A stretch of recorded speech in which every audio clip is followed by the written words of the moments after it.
प्रसन्नवदनं ध्यायेत् सर्वविघ्नोपशान्तये अगजाननपद्मार्कं गजाननमहर्निशम् अनेकदं तं भक्तानाम् एकदन्तम् उपास्महे वागीशाज्यास्मनः सर्वार्थानाम् उपक्रमे यन्नत्वा कृतकृत्याश्चस्तन्नमामि गजाननं शारदा शारदाम्भोजवदना वदनम्बुजे सर्वदा सर्वदा अस्माकं सन्निधिं क्रियात् गुरुर्ब्रह्मा गुरुर्विष्णुः गुरुर्देवो महेश्वरः गुरुः साक्षात् परं ब्रह्म तस्मै श्रीगुरवे नमः।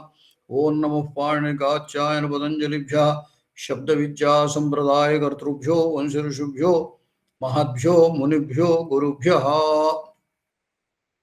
ह्यः अचः ह्रस्व दीर्घ प्लुत त्रैविध्यमुक्तम्।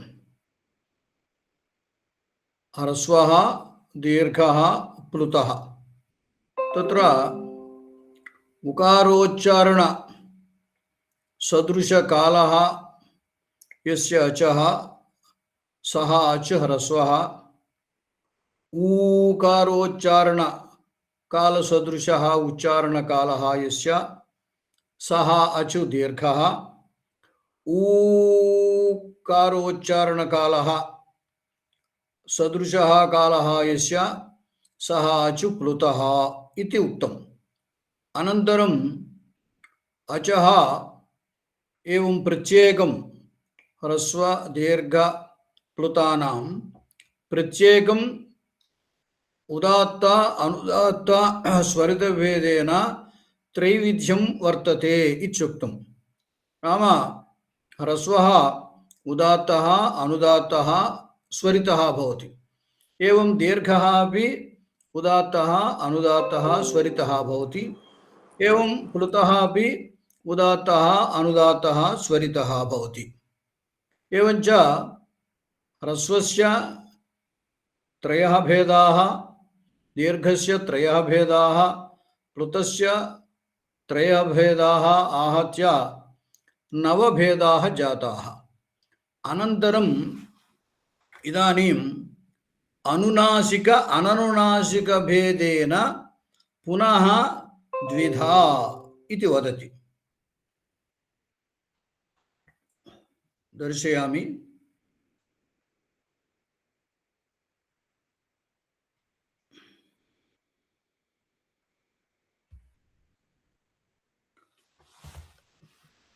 स नवविधोऽपि प्रत्येकम् अनुनासिक अननुनासिकत्वाभ्यां द्विधा। यः उक्तः अचु नवविधः इति उक्तः, सः अचु पुनः प्रत्येकं नाम एकैकम्, एकम् एकं प्रति प्रत्येकम्। अतः यः भेदः नवविधः इत्युक्तः सः अचु प्रत्येकम् अनुनासिकः अननुनासिकः इति द्विधा भवति। अनुनासिक अननुनासिकत्वाभ्यां द्विधा। साधारणतया वयम् अननुनासिकान् अचः उच्चारयामः। नित्यव्यवहारे अननुनासिकान् अचः उच्चारयामः। कदाचित् आवश्यकतया अनुनासिक अचः उच्चारयामः। अतः द्वयोः भेदम् अत्र वर्णयति। मुखनासिका वचनोनुनासिकः। मुखनासिका वचनः अनुनासिकः। मुखसहिता नासिका मुखनासिका। मुखनासिकया उच्यते इति मुखनासिका वचनः। नाम साधारणतया मुखेन एव उच्चारणं कुर्मः। तस्मिन् समये यदा नासिकायाः साहाय्यं स्वीकुर्मः तदानीं सः अनुनासिकः भवति। मुखसहितनासिकया, केवलं नासिकया किमपि वक्तुं न शक्नुमः। उच्चारणं केवलनासिकया कर्तुं न शक्नुमः। मुखेनैव उच्चारणं कर्तव्यं।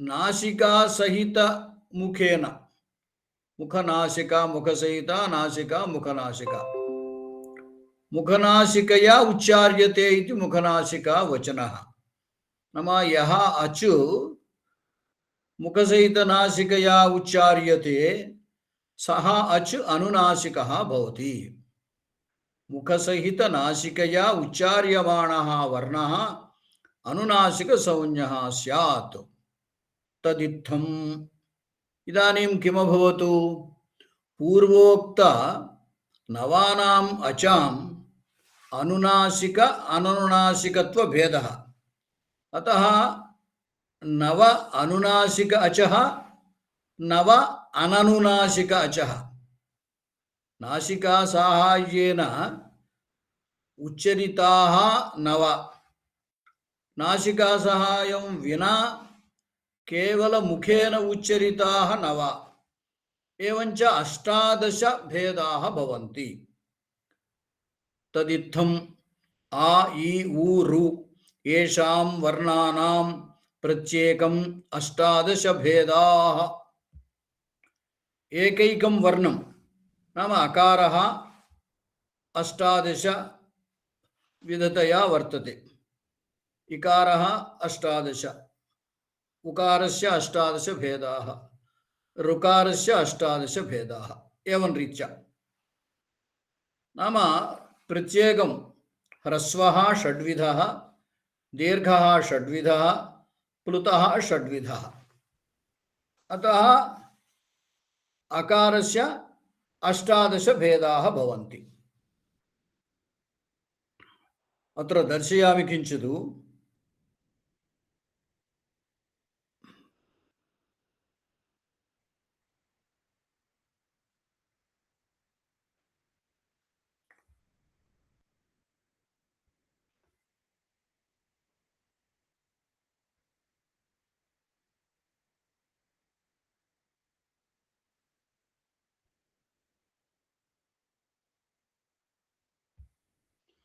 इदानीम् अत्र पश्यन्तु तदेवं दर्शयितुं शक्यते आदौ ह्रस्वः दीर्घः प्लुतः इति भेदाः उक्ताः अचः आदौ ह्रस्वः दीर्घः प्लुतः इति भेदाः अनन्तरम् उदात्तः अनुदात्तः स्वरितः इति भेदः उक्तः अतः ह्रस्वः उदात्तः स च उदात्तः अनुनासिकः अननुनासिकः ह्रस्वः आदौ उदात्तः ह्रस्व उदात्तः एवं मेलनं कुर्वन्तु ह्रस्व उदात्तः सः अनुनासिकः अननुनासिक इति द्विधा नाम ह्रस्व उदात्त अनुनासिकः ह्रस्व उदात्त अननुनासिकः एवं अनुदात्तः ह्रस्व अनुदात्त अनुनासिकः ह्रस्व अनुदात्त अननुनासिकः अनन्तरं ह्रस्व स्वरितः स च द्विधा ह्रस्व स्वरित अनुनासिकः ह्रस्व स्वरित अननुनासिकः एवं रीत्या ह्रस्व उदात्तस्य द्वैविध्यं ह्रस्व अनुदात्तस्य द्वैविध्यं ह्रस्व स्वरितस्य द्वैविध्यम् आहत्य षड्विधाः ह्रस्वः षड्विधः केवल ह्रस्वः अकारस्य ह्रस्वं स्वीकुर्वन्तु अ इति षड्विधः भवति एवं दीर्घः आ तस्यापि एवमेव रीत्या षड्विधः भवति एवं प्लुतः आ अयमपि एवं रीत्या षड्विधः अतः केवलम् अकारः 18 विधं भवति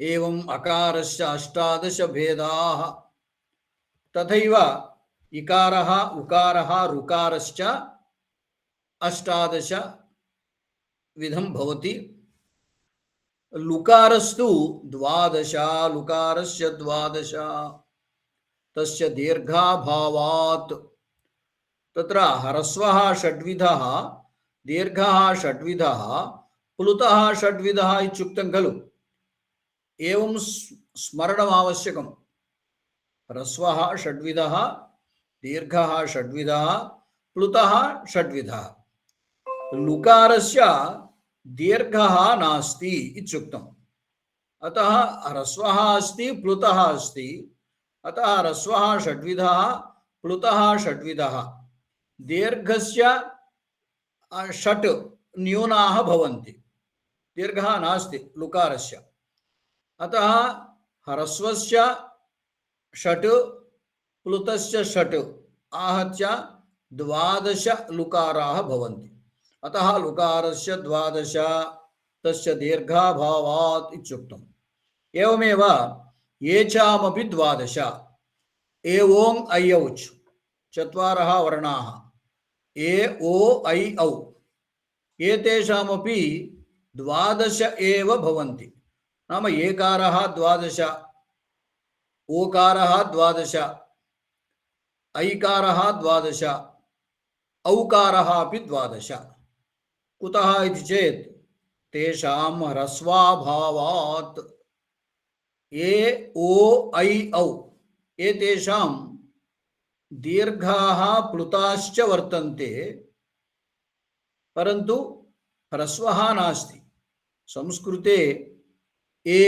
इत्यस्य ह्रस्वः नास्ति आन्ध्रभाषायां तु ए ओ ओ इति वदामः परन्तु संस्कृते एकारः तस्य प्लुतः अस्ति परन्तु ह्रस्वः नास्ति एकारस्य दीर्घः प्लुतः अस्ति एवं ओकारस्यापि ह्रस्वः नास्ति दीर्घः प्लुतः अस्ति ऐकारस्य औकारस्य च संस्कृतभाषायां ह्रस्वः नास्ति आन्ध्रभाषायामपि ह्रस्वः नास्ति अतः ह्रस्वाभावात् ए ओ ऐ औ एतेषां वर्णानां 12 भेदाः एव भवन्ति अतः एतत् सम्यक् स्मरणे स्थापनीयम्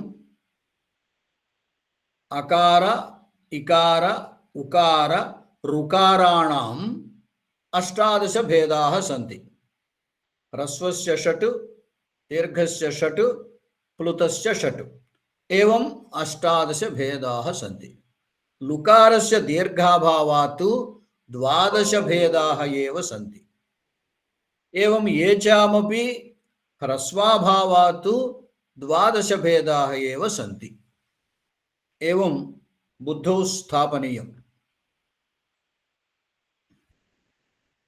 अनन्तरं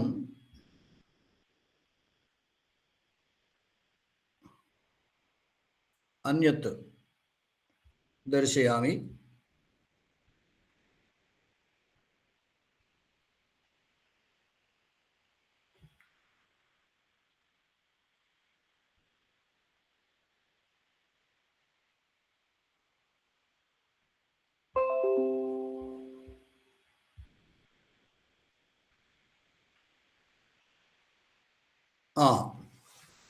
मुखनासिकावचनोनुनासिकः इति सूत्रम् अभवत् मुखसहितनासिकया उच्चार्यमाणः वर्णः अनुनासिकसंज्ञः स्यात् तदित्थम् अकार इकार उकार ऋकाराणाम् आ इ उ ऋ एषां वर्णानां प्रत्येकम् 18 भेदाः प्लुवर्णस्य 12 तस्य दीर्घाभावात् येषामपि 12 तेषां ह्रस्वाभावात् एवं अचां विभागम् उक्तवान् इदानीं सवर्णसंज्ञां वदति तुल्यास्य प्रयत्नं सवर्णं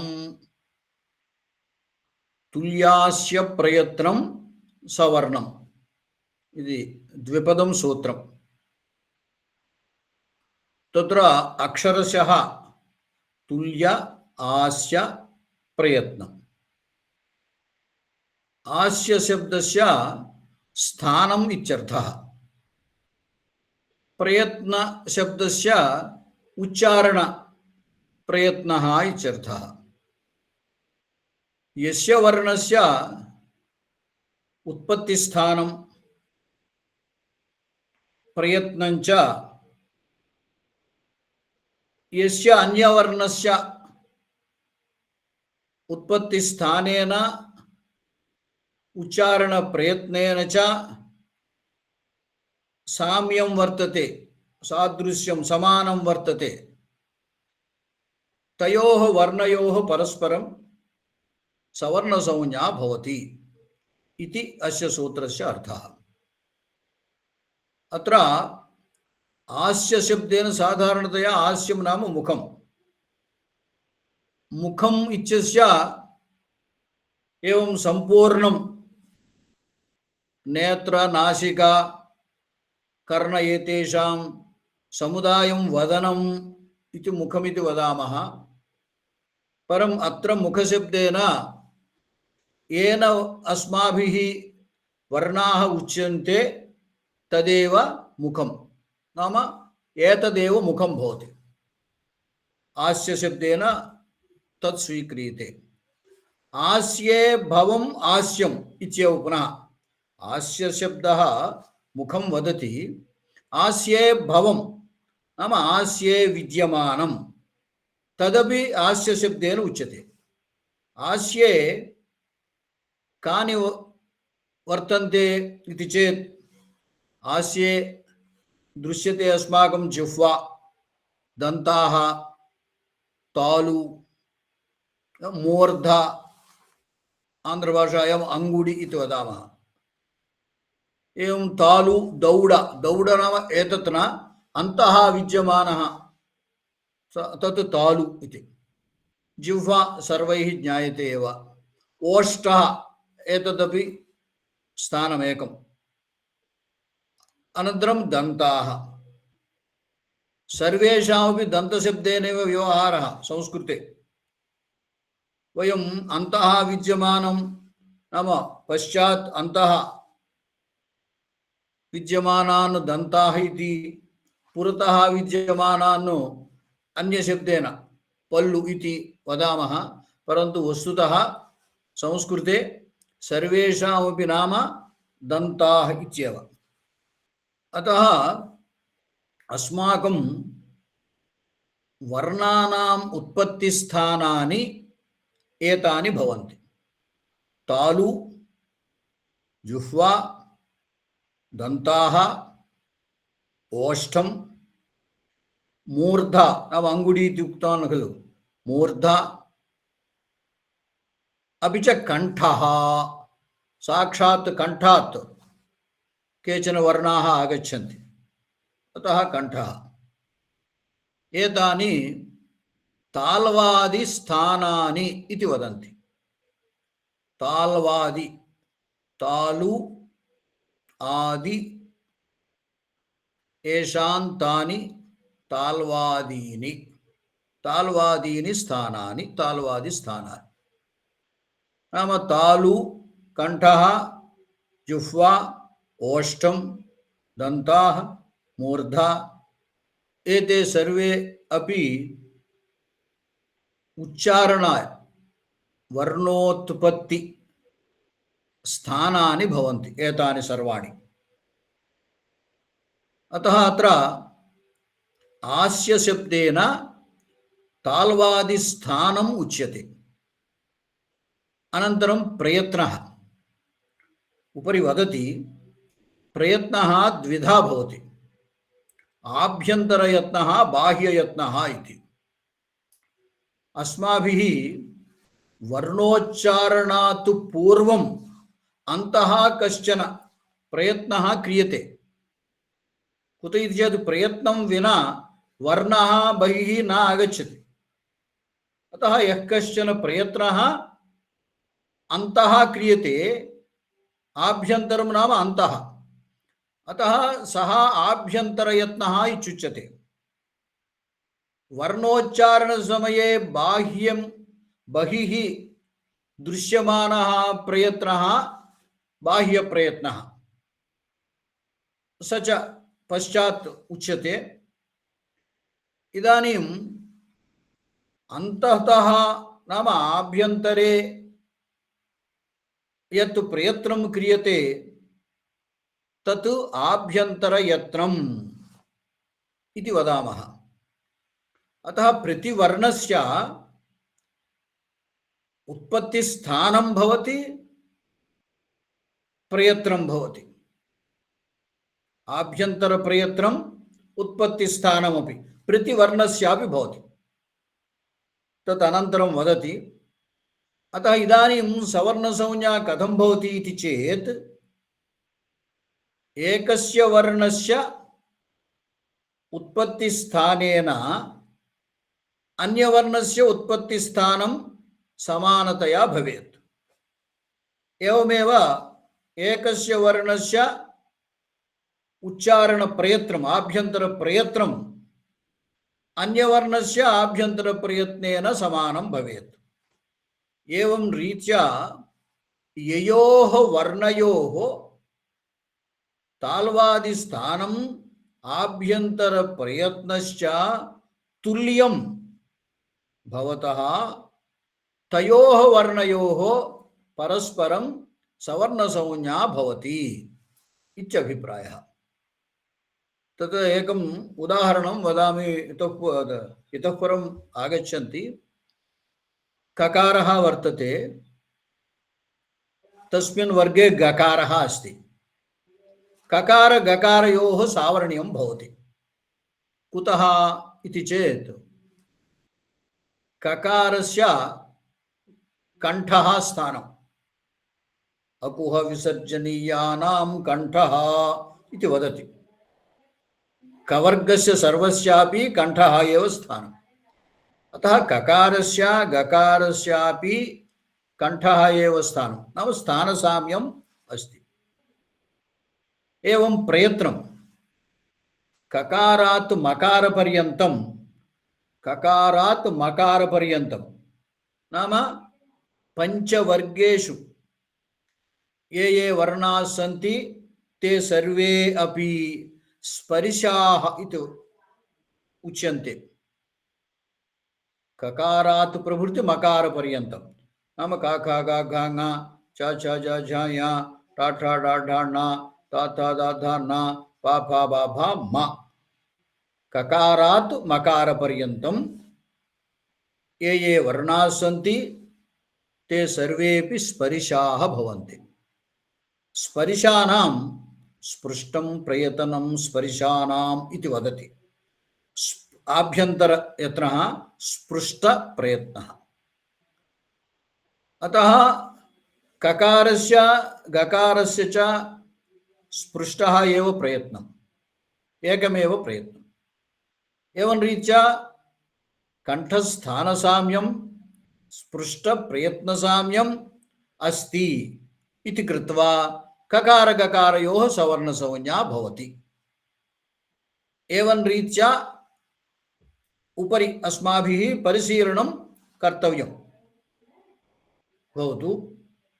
ताल्वादिस्थानम् आभ्यन्तरप्रयत्नश्च इति एतत् द्वयं किं द्वयं? स्थानं प्रयत्नं।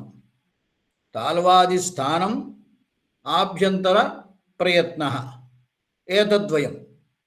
यस्य नाम यस्य वर्णस्य एतत् द्वयं,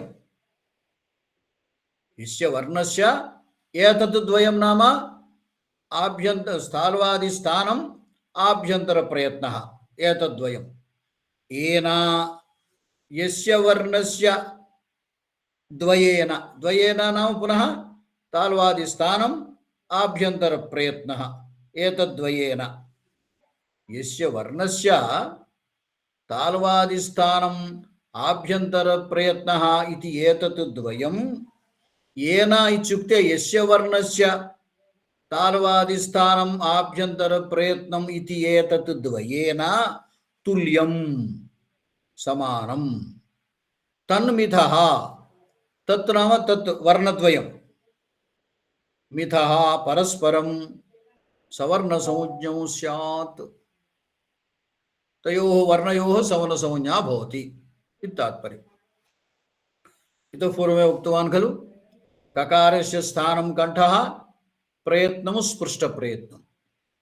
गकारस्य स्थानं कण्ठः, प्रयत्नं स्पृष्टप्रयत्नम्।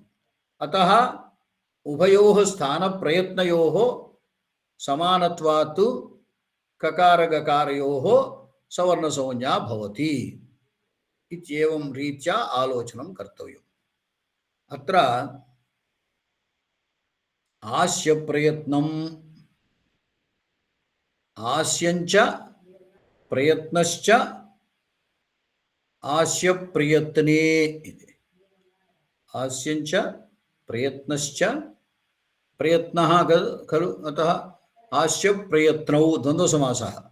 आस्यञ्च प्रयत्नश्च आस्य प्रयत्नौ। तत्र तुल्यशब्दः तुल्यञ्च तुल्यश्च तुल्यौ इति वक्तव्यम्। तुल्यञ्च तुल्यश्च तुल्यौ। तुल्यौ आस्य प्रयत्नौ यस्य तत् तुल्यास्य प्रयत्नम् इति तत्र विग्रहवाक्यम्। आस्य प्रयत्नम् इति द्वन्द्वसमासः। द्वन्द्वे पदद्वयं वर्तते, आस्यं प्रयत्नः इति। तत्र अन्ते प्रयत्नशब्दः अस्ति पुंलिङ्गः, अतः समासः पुंलिङ्गे वर्तते। आस्यं प्रयत्नश्च आस्य प्रयत्नौ इति द्वन्द्वसमासः। तत्र द्वयमुक्तम्, आस्यं प्रयत्नः। अतः तुल्यशब्दमपि द्विवचने स्वीकर्तव्यम्। तत्र आदौ आस्यं नपुंसकलिङ्गशब्दं वर्तते, अतः अत्रापि तुल्यशब्दं नपुंसकलिङ्गं स्वीकर्तव्यम् आदौ, तुल्यम् इति। तत्र प्रयत्नः इति पुंलिङ्गशब्दः, अतः अत्र द्वितीयः तुल्यशब्दः पुंलिङ्गः स्वीकर्तव्यः।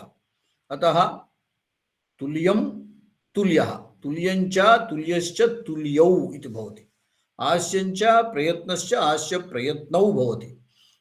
पुनः अनयोः समासः, तुल्यौ आस्य प्रयत्नौ यस्य तत् तत् तुल्यास्य प्रयत्नं। तुल्य आस्य ప్రయత్నములు కలిగినటువంటి వర్ణములు సవర్ణములు అవుతాయి. ఆస్యం అంటే తాల్వాది స్థానం. తాల్వాది స్థానము ఆభ్యంతర ప్రయత్నము వేటికైతే సమానంగా ఉంటాయో ఆ వర్ణములు సవర్ణములు అని తెలుగులో భవతు. ఇదానీం వర్ణానాం ఆదౌ స్థానాని వదతి. అకుహ విసర్జనీయానాం కంఠః అ అకారః, కు కవర్గః, హ హకారః, విసర్జనీయః విసర్గः, ఏతేషాం కంఠః స్థానం భవతి. అత్ర వర్గాణాం గ్రహణాయ ఉకారేణ నిర్దేశः कृतः. कु इति कवर्गस्य निर्देशः, चु इति चवर्गस्य निर्देशः, टु टवर्गस्य निर्देशः, तु तवर्गस्य निर्देशः, पु इति पवर्गस्य निर्देशः. एवं कचटतप तत्र वर्गाणाम् आदिमवर्णाः क च ट त प एतेषाम् उकारयोजनेन कु चु टु तु पु इति वदन्ति. अतः यत्र कुत्रापि उपरि सूत्रेष्वपि एवमेव निर्देशं कुर्वन्ति. चोः कुः इति वदति, चु इत्यनेन चवर्गः, कु इत्यनेन कवर्गः. अतः चोः नाम चवर्गस्य, कुः कवर्गः भवति इति तत्र अर्थः. अतः संपूर्णस्य वर्गस्य निर्देशार्थम् उकारेण सह अत्र उच्चारणं कृतम्. अह आ अकारः, कु कवर्गः, ह हकारः, एवं विसर्जनीयः विसर्गः, एतेषां स्थानं कण्ठः. अतः कण्ठ्याः इति वदन्ति. अकारः कंठ्यः एवं कवर्गः कंठ्यः विसर्गः कंठ्यः इति वदामः। कंठे भवः कंठ्यः। इचुविशानान्तालु इकारः चवर्गः यकारः शकारः एतेषां स्थानं तालु। तत्र भवः तालव्यं तालव्यः इति। इकारः तालव्यः चवर्गः तालव्यः एवं तालव्यम् इति वदामः। तत्र यथा अवसरं तथा वदामः। यदि पुंलिङ्गविशेष्यं स्वीकुर्मः तदानीं तालव्यः इति वदामः। यदि नपुंसकलिङ्गं स्वीकुर्मः तदानीं तालव्यम् इति वदामः। अनन्तरं ऋटुरषाणां मूर्धा रु ऋकारः टु टवर्गः र रेफः ष षकारः एतेषां मूर्धा स्थानम्। अतः एते मूर्धन्याः इति वदामः। व्यवहारे एते मूर्धन्याः भवन्ति। नाम मूर्धनि भवाः मूर्धन्याः। लुतुलसानां दन्ताः लुकारः तवर्गः सकारः एतेषां दन्ताः स्थानम्। अतः दन्त्याः एते दन्त्याः भवन्ति। कंठे भवः कंठ्यः तालुनि भवः तालव्यः मूर्धनि भवः मूर्धन्यः दन्ते भवः दन्त्यः। दन्तेषु बहुवचनम् आवश्यकं चेत् दन्तेषु इत्यपि वक्तुं शक्यते। उपद्मानीयानाम् उपपद्मानीयानाम् ओष्ठौ उ उकारः पु पवर्गः उपद्मानीयः कश्चन वदामि अर्धविसर्गः इति वदन्ति। उपद्मानीयम् अर्धविसर्गः इति वदन्ति। अतः उकारस्य पवर्गस्य उपद्मानीयस्य च ओष्ठौ तत् ओष्ठद्वयं वर्तते खलु तत् एतेषां स्थानं भवति। अतः ओष्ठ्यः इति एतेषां व्यवहारः। उकारः ओष्ठ्यः भवति। अनन्तरं यामाङ्गाणानां नासिका च या चवर्ग पंचमाक्षरः अक्षरं या म पवर्ग पंचमाक्षरं म ङ कवर्ग पंचमाक्षरं ङ ण टवर्ग पंचमाक्षरं ण न तवर्ग पंचमाक्षरं न। एवं प्रतिवर्गं यत् यत् पंचमाक्षरं वर्तते तस्य स्थानं नासिका च इति वदति। पूर्वं प्रतिवर्गम् एकम् एकं स्थानम् उक्तं। कवर्गस्य कंठः चवर्गस्य तालु टवर्गस्य मूर्धा तवर्गस्य दन्ताः पवर्गस्य ओष्ठौ इति पूर्वम् उक्तं। तेन सह अधिकतया अत्र नासिका अतएव नासिका च इत्युक्तं। चकारेण तत्तत् वर्गप्राप्तं स्थानं वर्तते। नाम कंठ तत्र ङ कवर्ग पंचमाक्षरः अक्षरम्। अतः नकारस्य कंठस्थानम् अधिकतया नासिका च। एवं ञ चवर्गस्य पंचमाक्षरम्। अतः यकारस्य तालुस्थानं नासिका च। टवर्ग ण ण णकारस्य टवर्ग प्राप्त मूर्धस्थानं नासिका च। लुतुलसानां दन्ताः तवर्ग पंचमाक्षरस्य नकारस्य वर्ग प्राप्त दन्तस्थानं नासिका च। एवं मकारस्य पवर्ग प्राप्त ओष्ठस्थानं नासिका च। अतएव अत्र नासिका च इत्युक्तवान्। नाम केवल नासिकया उच्चारणं कर्तुं नैव शक्नुमः। अवश्यं कण्ठादीनाम् उपयोगः कर्तव्यः। अत्र अधिकतया नासिकायाः उपयोगः अस्ति येषु वर्णेषु। अतः या मा ङा णा नानां नामिति षष्ठी बहुवचन प्रत्ययम्।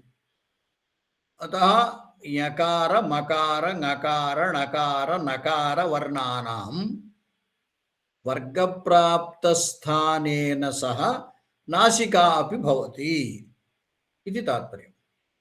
एदैतोः कण्ठतालु एत् एकारः ऐत् ऐकारः एकारस्य ऐकारस्य च कण्ठतालुस्थानम्। एतेषां सन्ध्यक्षराणि इति वदन्ति। नाम वर्णद्वयस्य मेलनेन एते उद्भवन्ति। एकारः आ प्लस् इ ए भवति। अकारस्य अकुह विसर्जनीयानां कण्ठः इति कण्ठस्थानम् उक्तम्। इकारस्य इचुयशानां तालु इति तालुस्थानम् उक्तम्। अतः अकार इकारयोः सम्मेलनमेव एकारः। अतः एकारस्य तत् द्वयम् अकारस्थानं कण्ठः इकारस्थानं तालु एतद्वयं स्वीकृत्य कण्ठतालु इत्युक्तम्। एकारस्य कण्ठतालु स्थानं नाम कण्ठश्च तालु च कण्ठतालु इति भवति। एवं रीत्या ऐकारस्यापि एवमेव। ऐकारे अपि अकारः वर्तते। अकारः एकारः मेलने ऐकारः भवति। अतः तत्रापि ऐकारस्य कण्ठतालु स्थानम्। ओदौतोः कण्ठोष्ठम् ओकारः अकारस्य उकारस्य च मेलनेन ओकारः भवति संयोगेन। अतः अकारस्य कण्ठः स्थानम् उकारस्य ओष्ठं स्थानम्। अतः ओकारस्य कण्ठोष्ठं स्थानम्। एवमेव औकारस्यापि कण्ठोष्ठं स्थानम्।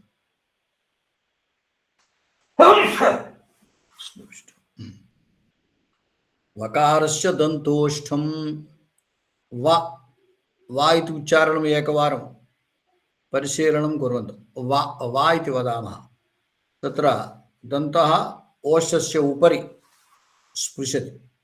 अतः वकारस्य दन्तोष्ठं जिह्वामूलीयस्य जिह्वामूलं जिह्वामूलमु उपध्मानीयम्।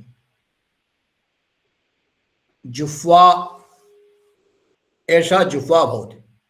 जिह्वायाः मूलं वयं द्रष्टुं न शक्नुमः। अग्रं तु वयं शक्नुमः द्रष्टुम्। अतः जिह्वायाः मूलं यद् वर्तते तत् जिह्वामूलीयस्य स्थानं। तस्य नाम अपि तदेव जिह्वामूले भवं जिह्वामूलीयम्। इतः पूर्वम् उपपद्मानीयानाम् इत्यत्र उपध्मानीयम् उक्तम्। उपध्मानीयस्य ओष्ठौ इत्युक्तं स्थानं। जिह्वामूलीयस्य जिह्वामूलम् इति स्थानम् उक्तम्। तत्र नामभेदः वर्तते, परन्तु स च वर्णः एकः अर्धविसर्गः एव। अर्धविसर्गः तत्र ककार खकारयोः पूर्वं विद्यमानः अर्धविसर्गः जिह्वामूलीयः इत्युच्यते। पकार फकारयोः पूर्वं विद्यमानस्य अर्धविसर्गस्य उपध्मानीयम् इति नाम। का ख दुःखमु दुःखमु इत्यत्र खकारस्य पूर्वम् अर्धविसर्गः अस्ति। वयं तु इदानीं विसर्गं लिखामः, परन्तु तत्स्थाने बहुत्र नाम संस्कृतग्रन्थेषु अर्धविसर्गः दृश्यते। ककार खकारयोः प्राक् वर्तमानस्य अर्धविसर्गस्य जिह्वामूलीयम् इति नाम। एवम् अन्तःपुरम् अन्तःपुरं तत्र पकारस्य पूर्वम् अर्धविसर्गः अस्ति, तस्य उपध्मानीयः इति नाम।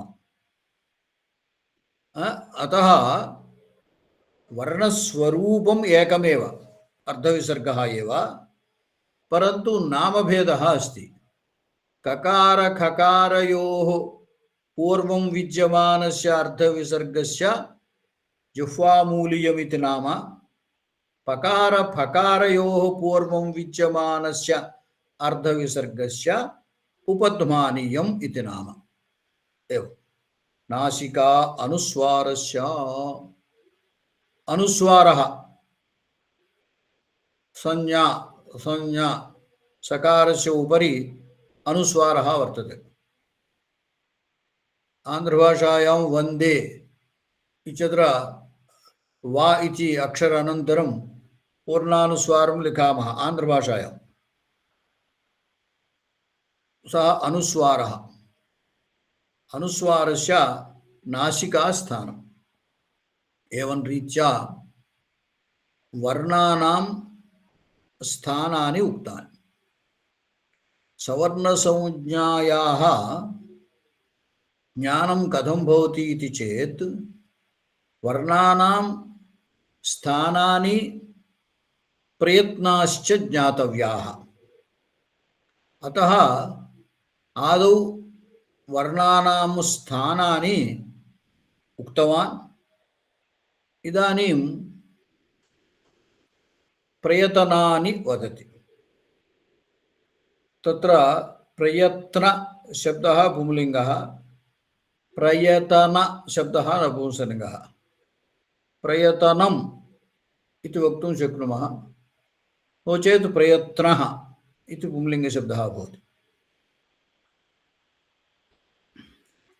तत्र यत्नो द्विधा आभ्यन्तरो बाह्यश्च। आभ्यन्तरयत्नः बाह्ययत्नः नाम वर्णोच्चारणात् पूर्वं यः प्रयत्नः क्रियते सः आभ्यन्तरयत्नः। वर्णोच्चार समकालं, वर्णोच्चारण समकालं यः प्रयत्नः क्रियते सः बाह्यप्रयत्नः। बाह्यप्रयत्नस्तु अस्माभिः कथंचित् ज्ञातुं शक्यते, परन्तु आभ्यन्तरयत्नः अस्माभिः ज्ञातुं न शक्यते। आद्यश्चतुर्धा तत्र आभ्यन्तरयत्नः चतुर्विधः। स्पृष्ट ईषत् स्पृष्ट विवृत संवृत भेदात्। स्पृष्टम एष स्पृष्टम विवृतम संवृतम। तत्र स्पृष्टम प्रयतनम स्पर्शानां। स्पृष्टम प्रयतनम तत्र प्रयतन शब्दः नपुंसकलिङ्गः। यदि प्रयत्न इति वदामः तदानीं पुंलिङ्गे वक्तव्यम्। स्पृष्टं प्रयतनं स्पर्शानां। स्पर्शाः नाम कादयो मावसाना स्पर्शाः। ककार प्रभृति मकार पर्यन्तं पंचवर्गेषु ये ये वर्णाः वर्तन्ते ते सर्वे अपि स्पर्शाः भवन्ति। स्पर्शानां प्रयत्नं स्पृष्टं प्रयतनम्। एष स्पृष्टम् अन्तस्थानाम्। अन्तस्थाः यरलवा अन्तस्थाः या रा ला वा एतेषाम् अन्तस्थाः इति नाम। तेषाम् एषत् स्पृष्टं प्रयतनं। विवृतम् ओष्मणां स्वराणां च। विवृतम् ऊष्मणां शशसः ऊष्माणः श ष स ह एतेषाम् ऊष्माणः इति नाम। अतः ऊष्मणाम् एवं स्वराणां नाम अचां, स्वरः नाम अच्, अतः स्वराणाम् अचाम् अपि विवृतं प्रयतनं नाम शा श सा ह इत्येतेषाम् अचां च एकमेव प्रयत्नम्। एतत् अवश्यं स्मृतौ भवेत्। आदौ स्थानानि उक्तवान्, अनन्तरं प्रयत्नानि वदति। तत्र स्थानेषु अकुह विसर्जनीयानां कण्ठ इचुयशानां तालु तत्र अचां हलामपि समावेशः अर्थे। अकुह विसर्ज्य तत्र अ अकारः अच्, कु इति कवर्गः हल्, अतः तत्र सर्वत्रापि अचां हलां च समावेशः अस्ति स्थानविषये। अतः किं भवति, यदि अचः हलश्च स्थानं प्रयतनञ्च तुल्यं भवति, तदानीं सवर्णसंज्ञा भविष्यति। अतः एतत् ज्ञानार्थं स्थानानाम् एवं प्रयत्नानां च स्मरणम् अतीव आवश्यकम्। इदानीं पश्यन्तु, विवृतमूष्मणां स्वराणां च शशसः इति वर्णानाम् एवं स्वराणाम् अचां च विवृतं प्रयतनम्। अपि च स्वरेषु अच् नाम अक्षु अकारः अपि अचेव, परन्तु ह्रस्व अकारस्य प्रत्येकसन्दर्भः अस्ति प्रयत्नविषये, तद्वदति। ह्रस्वस्य अकारस्य अवर्णस्य प्रयोगे संवृतं प्रक्रियादशायां तु विवृतमेव। नाम व्याकरणशास्त्रे भाषायां विद्यमानानां प्रयोगाणां सूत्रैः संस्कारः क्रियते। नाम रामेण इति प्रयोगः वर्तते। रामेण इति कथं निष्पन्नम् इति चेत् तत्र व्याकरणशास्त्रे विवरणं ददाति। अतः प्रयोगे विद्यमानानां शब्दानां व्याकरणशास्त्रेण संस्कारः क्रियते। सः संस्कारदशा, सा संस्कारदशा एव प्रक्रियादशा। भाषणसमये अस्माभिः उपयुज्यमानाः शब्दाः प्रयोगाः भवन्ति। अतः प्रक्रियादशा प्रयोगदशा इति दशाद्वयम्। प्रक्रियादशायाम् अत्र ह्रस्वस्य अवर्णस्य प्रक्रियादशायां विवृतं प्रयत्नं, प्रयोगदशायां संवृतं प्रयत्नं। केवल अकारस्य एव, ह्रस्व अकारस्य एव अयं भेदः। सर्वेषाम् अचां विवृतमेव प्रयत्नं, परन्तु अक्षु विद्यमानेषु ह्रस्व अकारस्य प्रयत्नद्वयं वर्तते। प्रयोगे संवृतं प्रयतनं, प्रक्रियायां तु विवृतं प्रयत्नं। तत्र सूत्रकारेण आदौ किमुक्तं, स्वराणां विवृतं प्रयतनम् इत्युक्तं। नाम प्रक्रियादृष्ट्या ह्रस्व अकारस्य विवृतं प्रयतनं। यदा प्रयोगः भवति, प्रयोगे विद्यमानस्य अकारस्य संवृतं प्रयतनम्। केवलम् अकारस्यैव, ह्रस्व अकारस्यैव अयं भेदः।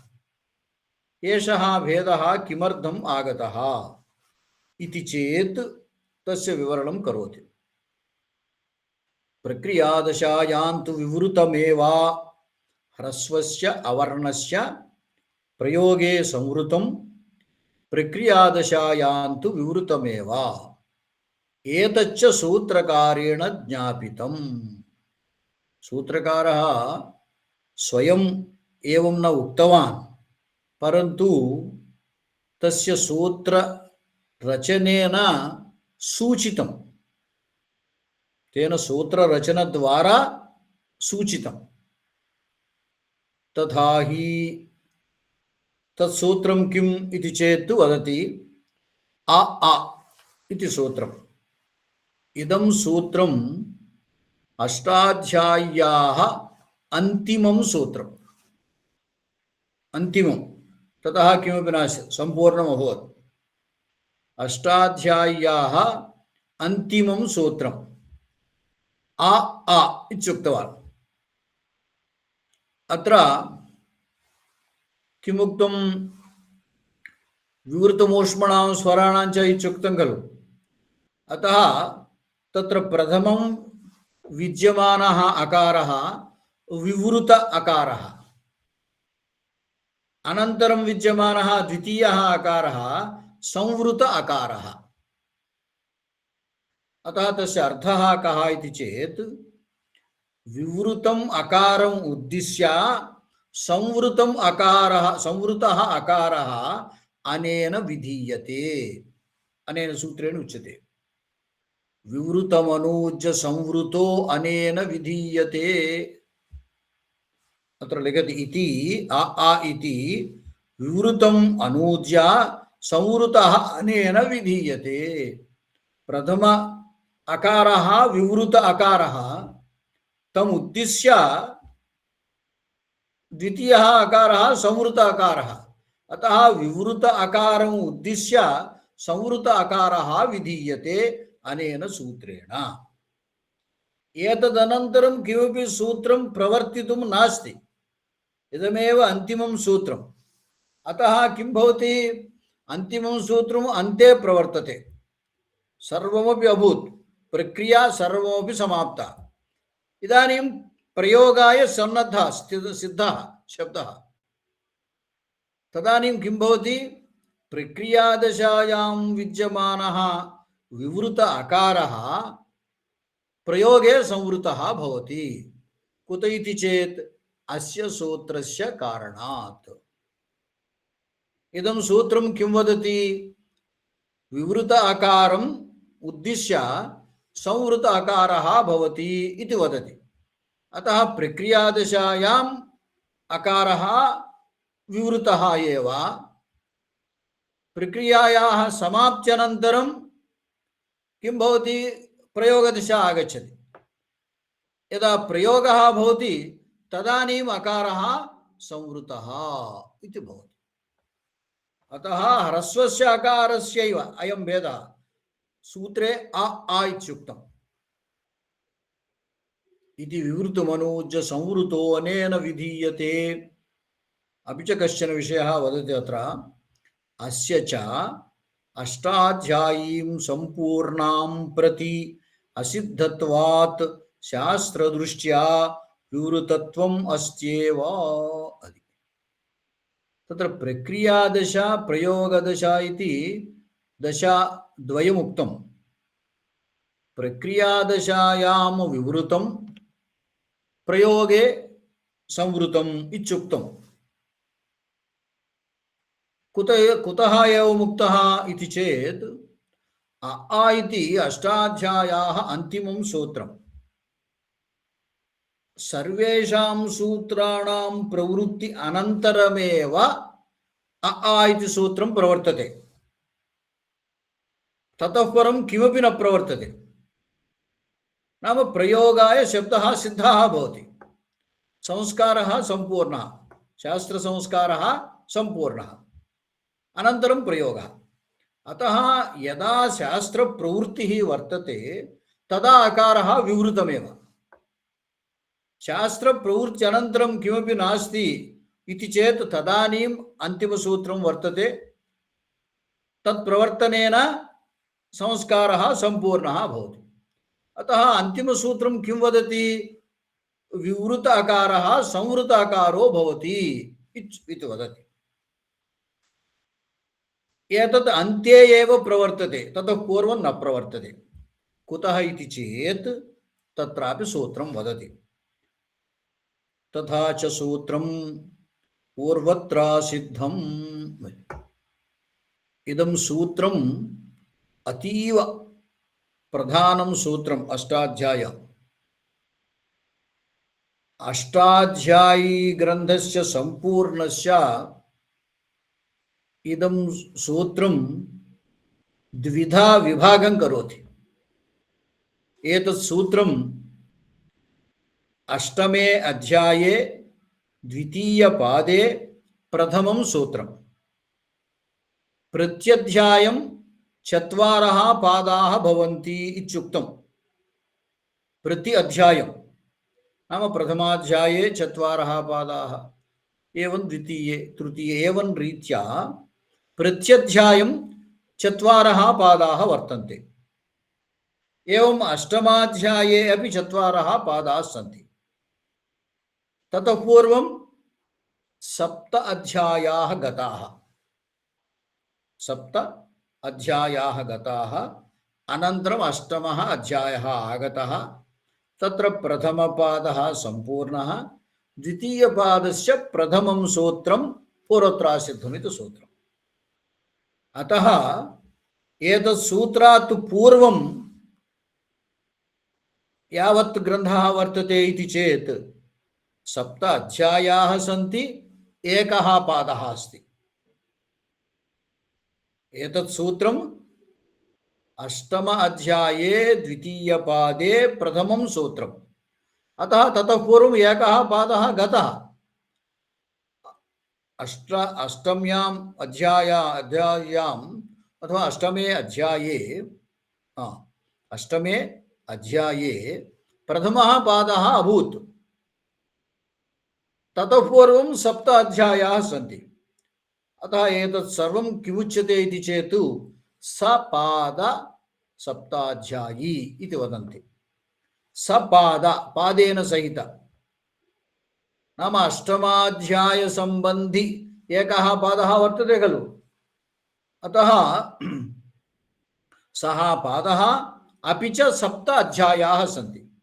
अतः सपाद सप्ताध्यायी, तत्समूहस्य नाम सपाद सप्ताध्यायी। शिष्टं किं वर्तते? पादत्रयं वर्तते। अष्टमाध्याये द्वितीयपादे प्रथमं सूत्रं खलु। अतः द्वितीयपादः, तृतीयपादः, चतुर्थः पादः, एवं पादत्रयं वर्तते। अस्य पादत्रयस्य त्रिपादी इति नाम। सपाद सप्ताध्यायी त्रिपादी नाम संपूर्णस्य ग्रन्थस्य अनेन सूत्रेण विभागः कृतः। इदं सूत्रं किं करोति? एतस्मात् सूत्रात् पूर्वं विद्यमानं यत् वर्तते तत्सर्वं सपाद सप्ताध्यायी। एतत् सूत्रेण साकं परं यद् विद्यते तत् पादत्रयं, तत्सर्वं सपादी। एवं अष्टाध्याय्याः प्रधान भेदः, प्रधान विभागः अयम्। अतीव महत्वपूर्णम् इदं सूत्रम्। प्रक्रियादशायाम् अस्य सूत्रस्य उपयोगः बहुधा वर्तते। अतः अष्टाध्यायी रीत्या सूत्राणां संख्या अपि आवश्यकी भवति। परन्तु अष्टाध्यायी रीत्या प्रारंभे पठनं कष्टम् इति कृत्वा कौमुदीं विरचितवन्तः। अतः वयं तद्रीत्या पठामः। परन्तु तत्र कुण्डल्याम् अष्टाध्यायी संख्या दीयते। क्वचित् क्वचित् तत्संख्यायाः आवश्यकता भवति। अनेन सूत्रेण आवश्यकता भवति अस्माकम्। अतः पूर्वत्रासिद्धम् इति सूत्रेण समस्तस्य अष्टाध्यायी ग्रन्थस्य एवं द्विधा विभागः कृतः। पूर्वभागः सपादसप्ताध्यायी, उत्तरभागः त्रिपादी इत्यलम्। अनन्तरम् आगामिनि सप्ताहे वदामि। प्रायशः आगामिनि सप्ताहे अहं ग्रामान्तरगमने यात्रायां भविष्यामि। अतः तदनन्तरं अधिकतया अन्यां कक्ष्यां स्वीकरिष्यामि। प्रायशः बुधवासरे, आगामिनि बुधवासरे न भविष्यति कक्षा, गुरुवासरे तु भविष्यति। तदनन्तरं यदि अवकाशः स्यात् शुक्रवासरे कक्ष्यां स्वीकरिष्यामि। भवतु एतावता। स्वस्ति। धन्यवादाः। धन्यवादः।